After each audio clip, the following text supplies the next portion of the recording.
KaraokeBooks. The Man Who Was Thursday.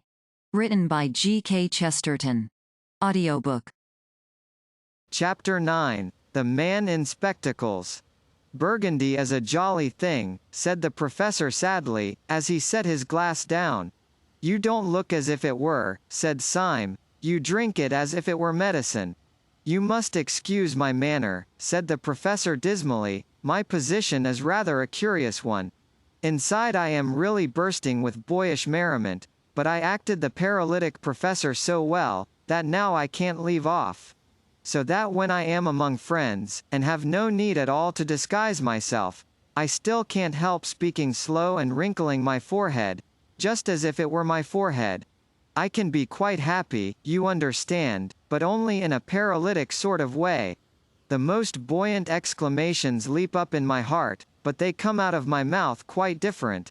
You should hear me say, 'Buck up, old cock.' It would bring tears to your eyes." "It does," said Syme, "but I cannot help thinking that apart from all that you are really a bit worried." The professor started a little and looked at him steadily. "You are a very clever fellow," he said. "It is a pleasure to work with you." "Yes, I have rather a heavy cloud in my head. There is a great problem to face," and he sank his bald brow in his two hands. Then he said in a low voice, "Can you play the piano?" "Yes," said Syme in simple wonder, "I'm supposed to have a good touch." Then, as the other did not speak, he added, "I trust the great cloud is lifted." After a long silence, the professor said out of the cavernous shadow of his hands, "It would have done just as well if you could work a typewriter." "Thank you," said Syme, "you flatter me." "Listen to me," said the other, "and remember whom we have to see tomorrow.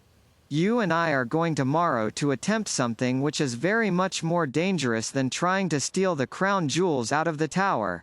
We are trying to steal a secret from a very sharp, very strong, and very wicked man.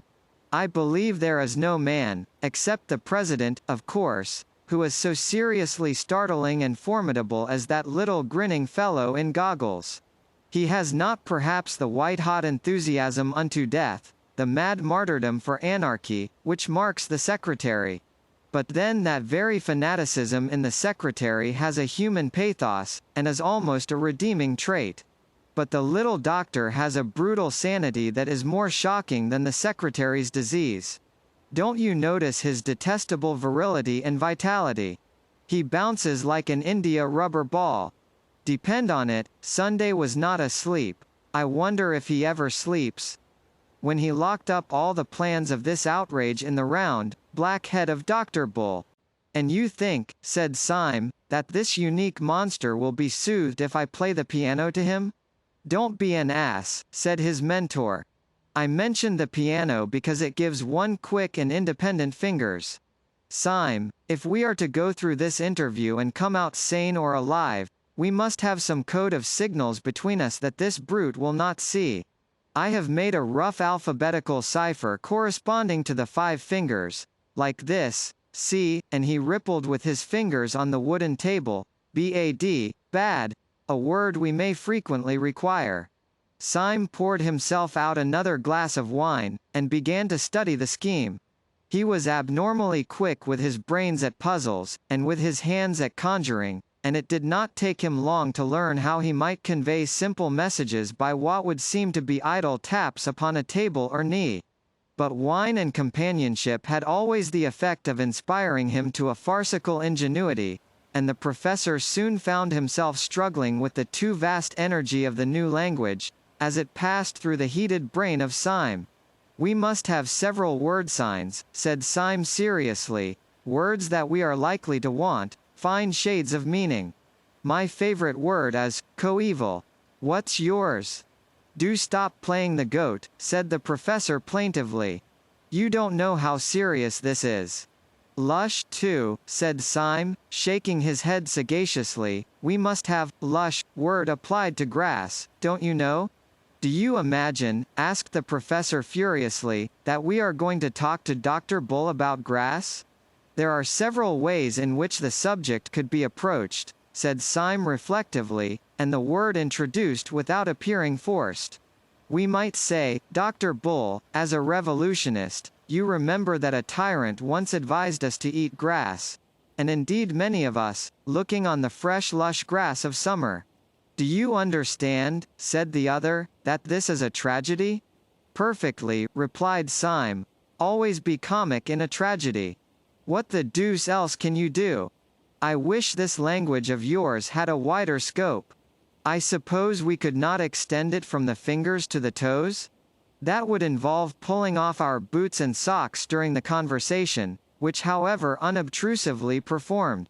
Syme, said his friend with a stern simplicity, go to bed. Syme, however, sat up in bed for a considerable time mastering the new code.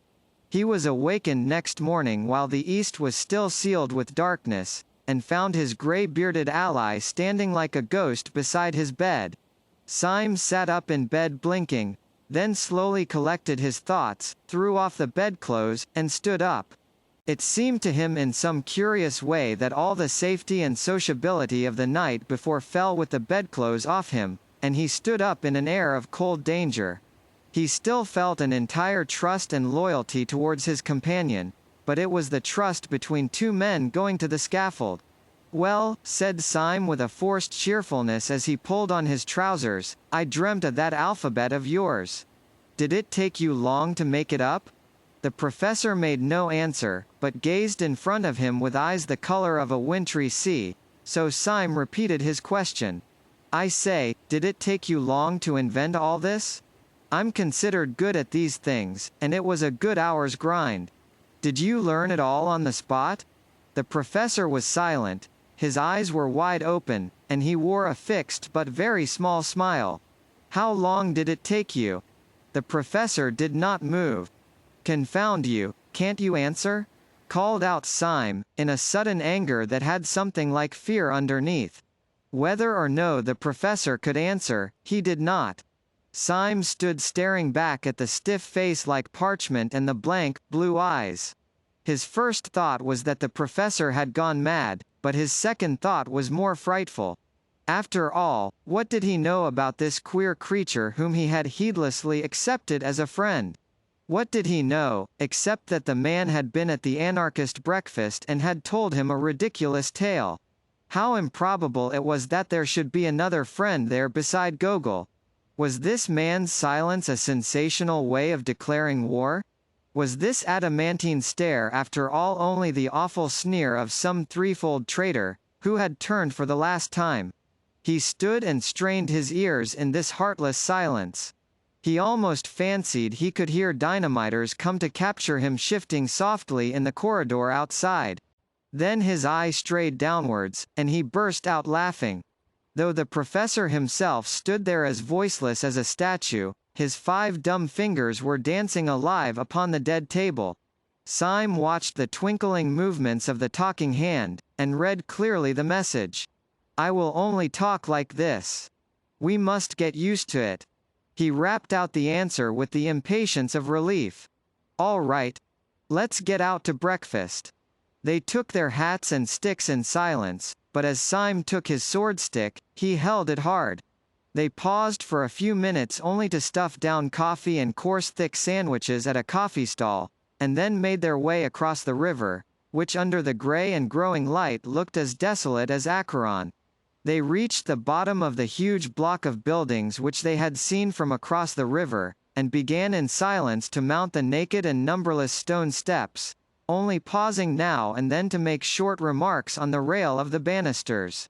At about every other flight they passed a window. Each window showed them a pale and tragic dawn lifting itself laboriously over London. From each the innumerable roofs of slate looked like the leaden surges of a grey, troubled sea after rain. Syme was increasingly conscious that his new adventure had somehow a quality of cold sanity worse than the wild adventures of the past. Last night, for instance, the tall tenements had seemed to him like a tower in a dream. As he now went up the weary and perpetual steps, he was daunted and bewildered by their almost infinite series. But it was not the hot horror of a dream or of anything that might be exaggeration or delusion. Their infinity was more like the empty infinity of arithmetic, something unthinkable, yet necessary to thought. Or it was like the stunning statements of astronomy about the distance of the fixed stars. He was ascending the house of reason, a thing more hideous than unreason itself. By the time they reached Dr. Bull's landing, a last window showed them a harsh, white dawn edged with banks of a kind of coarse red, more like red clay than red cloud. And when they entered Dr. Bull's bare garret it was full of light. Syme had been haunted by a half-historic memory in connection with these empty rooms and that austere daybreak. The moment he saw the garret and Dr. Bull sitting writing at a table, he remembered what the memory was, the French Revolution. There should have been the black outline of a guillotine against that heavy red and white of the morning. Dr. Bull was in his white shirt and black breeches only. His cropped, dark head might well have just come out of its wig. He might have been Marat or a more slipshod Robespierre. Yet when he was seen properly, the French fancy fell away.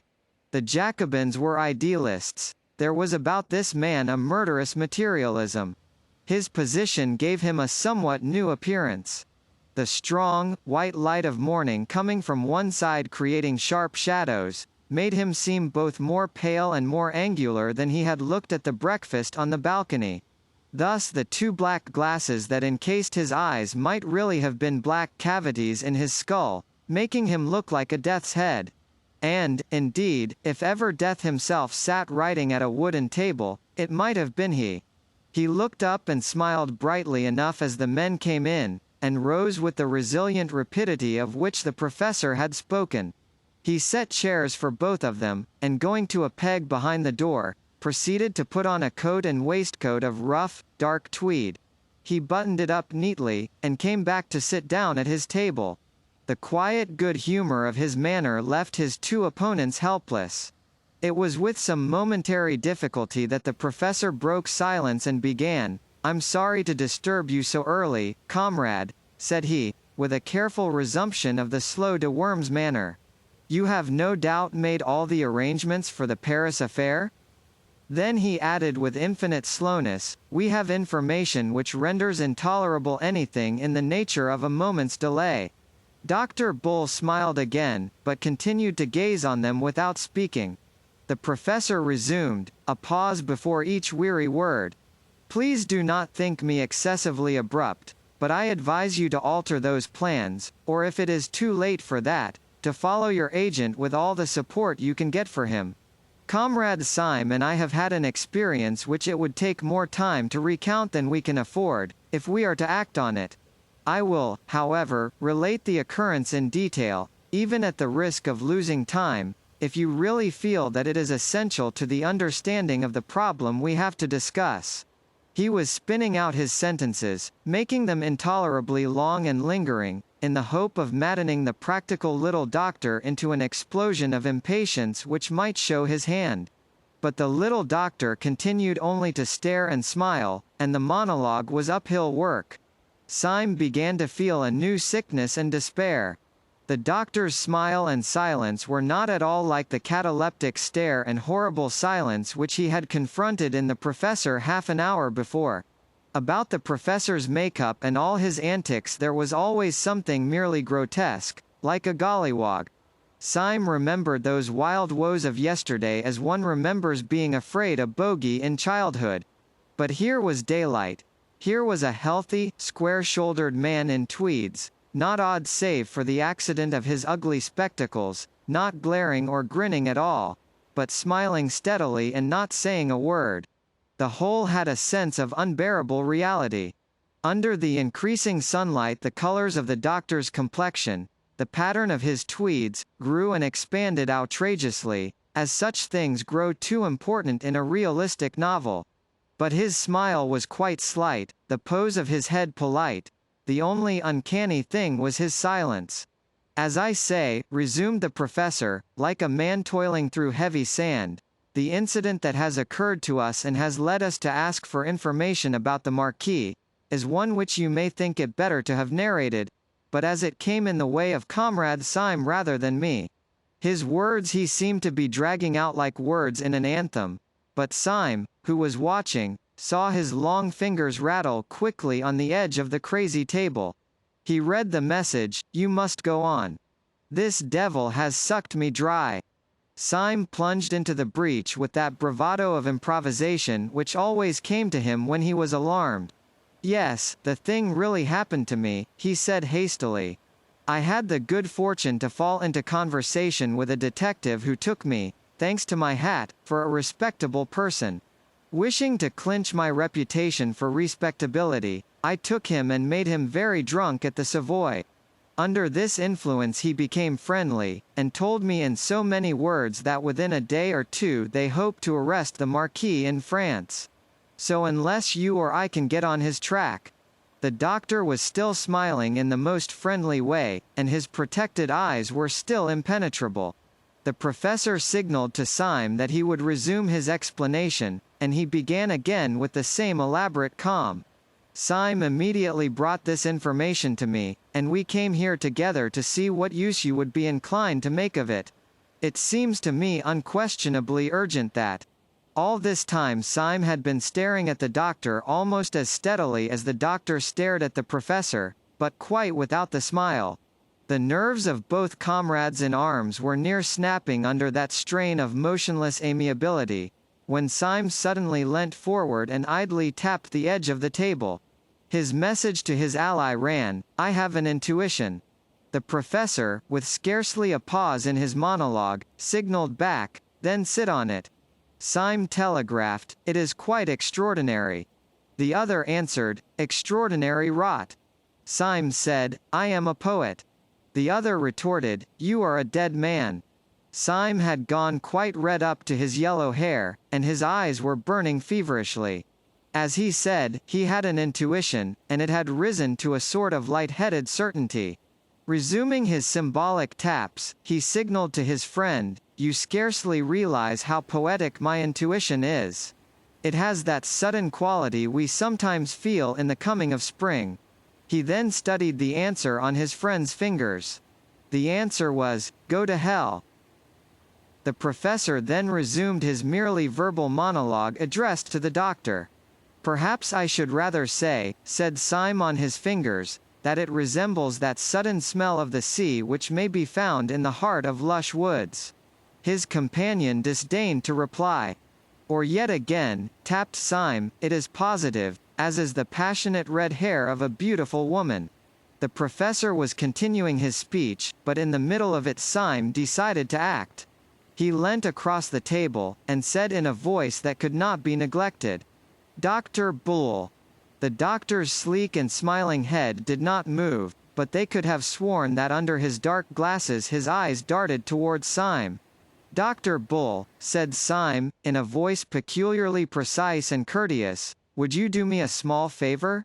Would you be so kind as to take off your spectacles?" The professor swung round on his seat, and stared at Syme with a sort of frozen fury of astonishment.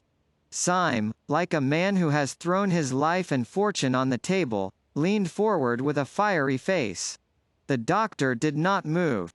For a few seconds there was a silence in which one could hear a pin drop, split once by the single hoot of a distant steamer on the Thames. Then Dr. Bull rose slowly, still smiling, and took off his spectacles. Syme sprang to his feet, stepping backwards a little, like a chemical lecturer from a successful explosion. His eyes were like stars, and for an instant he could only point without speaking. The professor had also started to his feet, forgetful of his supposed paralysis.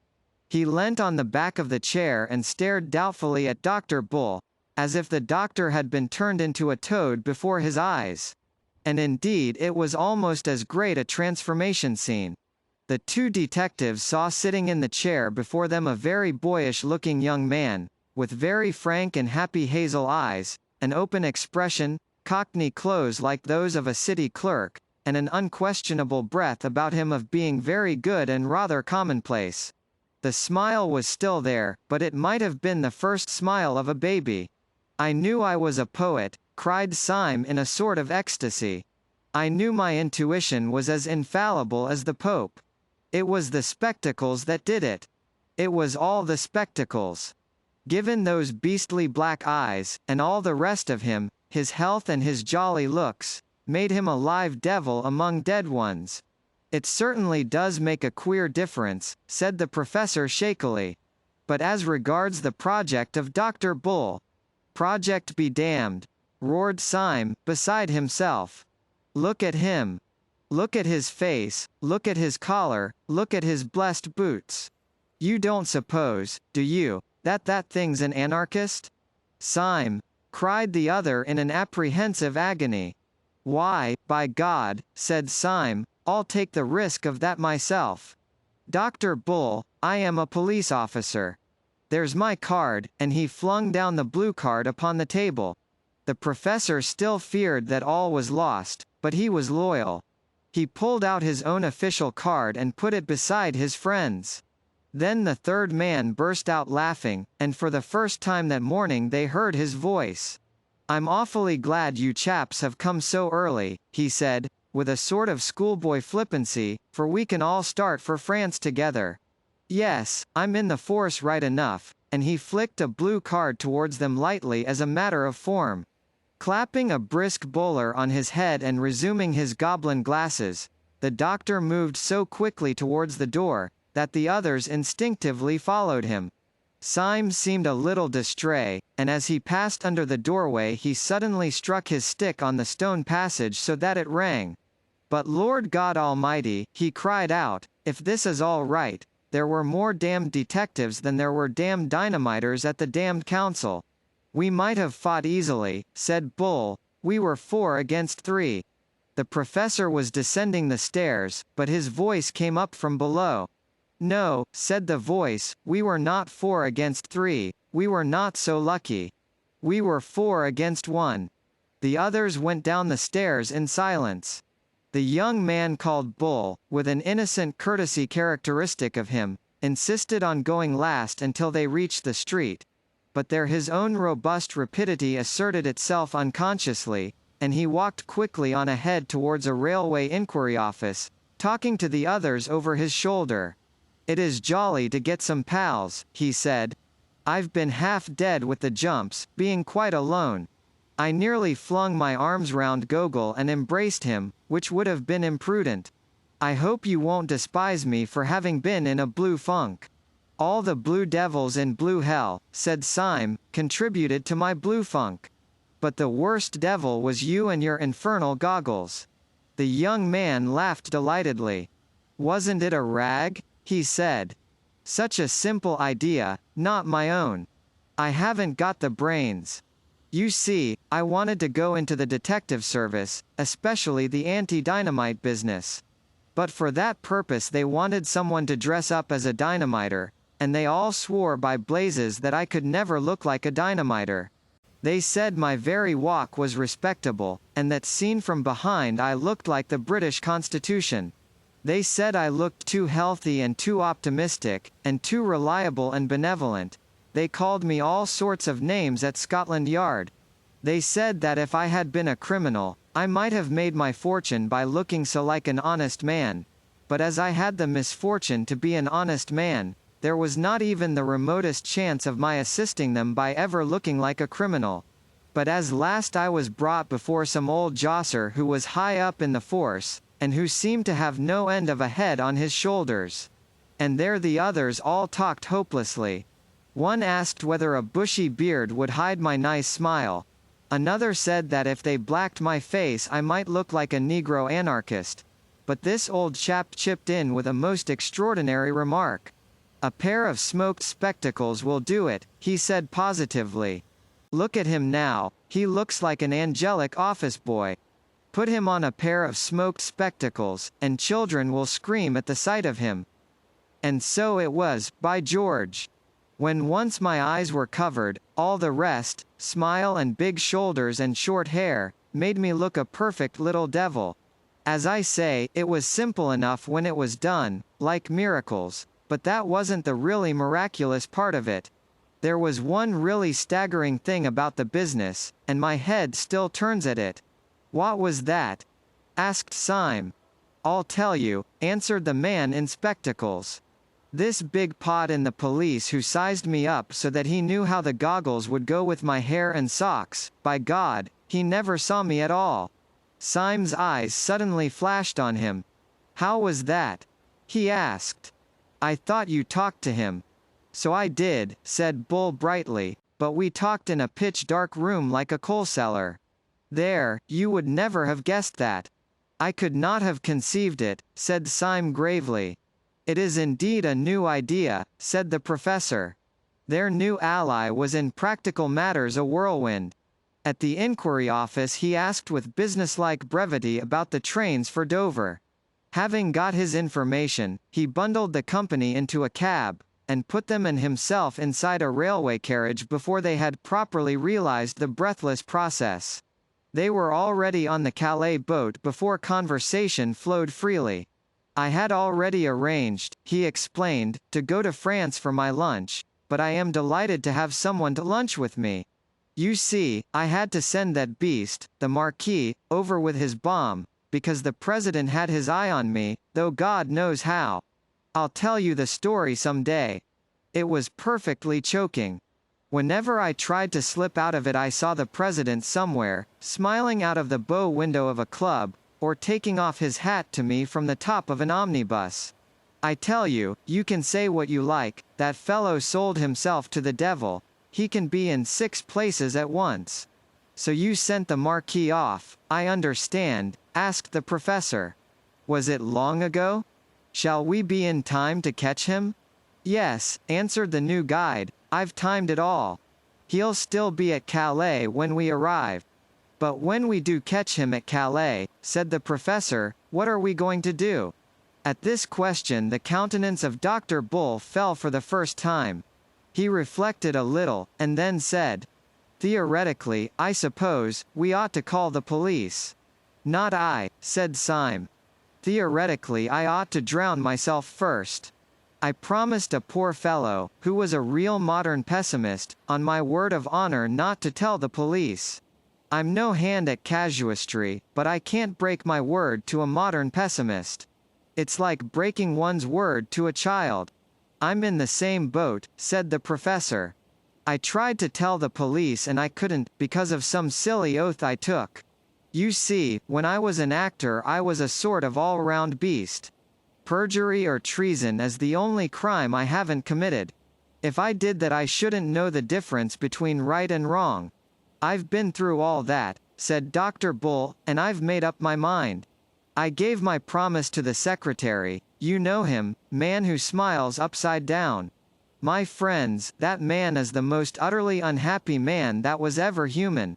It may be his digestion, or his conscience, or his nerves, or his philosophy of the universe, but he's damned, he's in hell. Well, I can't turn on a man like that, and hunt him down. It's like whipping a leper. I may be mad, but that's how I feel, and there's jolly well the end of it. I don't think you're mad, said Syme. I knew you would decide like that when first you... Eh? Said Dr. Bull. When first you took off your spectacles. Dr. Bull smiled a little, and strolled across the deck to look at the sunlit sea. Then he strolled back again, kicking his heels carelessly, and a companionable silence fell between the 3 men. Well, said Syme, it seems that we have all the same kind of morality or immorality, so we had better face the fact that comes of it. Yes, assented the professor, you're quite right. And we must hurry up, for I can see the grey nose standing out from France. The fact that comes of it, said Syme seriously, is this, that we 3 are alone on this planet. Gogol has gone, God knows where. Perhaps the President has smashed him like a fly. On the council we are 3 men against 3, like the Romans who held the bridge. But we are worse off than that, first because they can appeal to their organization and we cannot appeal to ours, and second because one of those other 3 men, said the professor, is not a man. Syme nodded and was silent for a second or two, then he said, my idea is this. We must do something to keep the Marquis in Calais till tomorrow midday. I have turned over 20 schemes in my head. We cannot denounce him as a dynamiter, that is agreed. We cannot get him detained on some trivial charge, for we should have to appear. He knows us, and he would smell a rat. We cannot pretend to keep him on anarchist business. He might swallow much in that way, but not the notion of stopping in Calais while the Tsar went safely through Paris. We might try to kidnap him, and lock him up ourselves, but he is a well-known man here. He has a whole bodyguard of friends. He is very strong and brave, and the event is doubtful. The only thing I can see to do is actually to take advantage of the very things that are in the Marquis's favor. I am going to profit by the fact that he is a highly respected nobleman. I am going to profit by the fact that he has many friends and moves in the best society. What the devil are you talking about? Asked the professor. The Symes are first mentioned in the 14th century, said Syme, but there is a tradition that one of them rode behind Bruce at Bannockburn. Since 1350 the tree is quite clear. He's gone off his head, said the little doctor, staring. Our bearings, continued Syme calmly, are argent a chevron gules charged with 3 crosslays of the field. The motto varies. The professor seized Syme roughly by the waistcoat. We are just inshore, he said. Are you seasick or joking in the wrong place? My remarks are almost painfully practical, answered Syme, in an unhurried manner. The house of Saint Eustache also is very ancient. The Marquis cannot deny that he is a gentleman. He cannot deny that I am a gentleman. And in order to put the matter of my social position quite beyond a doubt, I propose at the earliest opportunity to knock his hat off. But here we are in the harbour. They went on shore under the strong sun in a sort of daze. Syme, who had now taken the lead as Bull had taken it in London, led them along a kind of marine parade until he came to some cafes, embowered in a bulk of greenery and overlooking the sea. As he went before them his step was slightly swaggering, and he swung his stick like a sword. He was making apparently for the extreme end of the line of cafes, but he stopped abruptly. With a sharp gesture he motioned them to silence, but he pointed with one gloved finger to a café table under a bank of flowering foliage at which sat the Marquis de Street. Eustache, his teeth shining in his thick, black beard, and his bold, brown face shadowed by a light yellow straw hat and outlined against the violet sea. KaraokeBooks.